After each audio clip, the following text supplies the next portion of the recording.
മലയാളികൾക്കെല്ലാം ഒരുപാട് ഇഷ്ടമുള്ള ഒരു നടിയായ ഷംന കസീം. ഏറെ ആഘോഷത്തോടു കൂടി നടത്തിയ ഒരു വിവാഹമായിരുന്നു ഷംനയുടേത്. വൈകാതെ തന്നെ ഇവർക്ക് ഒരു മകനും ജനിച്ചു. ഈ അടുത്തിടെയായിരുന്നു താരം രണ്ടാമതും ഗർഭിണിയാണ് എന്നുള്ള സന്തോഷ വിവരം ആരാധകരുമായി പങ്കുവച്ചത്. എന്നാൽ ഇപ്പോഴിതാ ഷംനയെ സ്നേഹിക്കുന്ന എല്ലാവർക്കുമായി ആ സന്തോഷ വിവരം പങ്കുവച്ചെത്തിയിരിക്കുകയാണ് താരം. താനിപ്പോൾ രണ്ടാമതും ഒരു അമ്മയായിരിക്കുകയാണ്.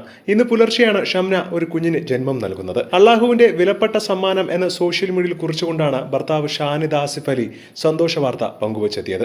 അമ്മയും കുഞ്ഞും സുഖമായിരിക്കുന്നുവെന്നാണ് ഷാനിദ് അറിയിച്ചിരിക്കുന്നത്. അല്ലാഹുവിന്റെ അനുഗ്രഹത്താൽ ഞങ്ങളുടെ കുടുംബത്തിൽ ഇന്ന് പുലർച്ചെ 4:30 ഒരു പെൺകുഞ്ഞ് ജനിച്ചു.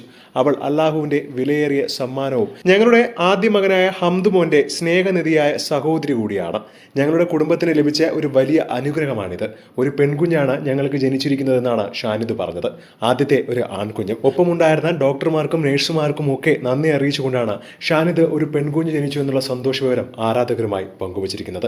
കുഞ്ഞിന്റെ ചിത്രങ്ങളൊന്നും തൽക്കാലം പുറത്തുവിടുന്നില്ലെന്നും സമയമാകുമ്പോൾ തീർച്ചയായും ചിത്രങ്ങൾ പങ്കുവയ്ക്കുന്നതായിരിക്കുമെന്നും ഭർത്താവ് കുറിച്ചു. ഒരുപാട് ആരാധകരും സിനിമാ താരങ്ങളും അടക്കമാണ് ഷംനയ്ക്കും ഭർത്താവിനും ആശംസകളും അറിയിച്ച് രംഗത്ത് വരുന്നത്. ഞങ്ങളെല്ലാവരും കുഞ്ഞിന്റെ ചിത്രത്തിന് വേണ്ടി കാത്തിരിക്കുകയാണ് എന്നാണ് പലരും കമന്റ് ചെയ്യുന്നത്. കൂടുതൽ വാർത്തകൾക്കായി ഈ ചാനൽ മറക്കാതെ സബ്സ്ക്രൈബ് ചെയ്യുക. ഒപ്പം ഈ വീഡിയോ മറക്കാതെ ലൈക്ക് ചെയ്ത് ഷെയർ ചെയ്തു കൊടുക്കുക.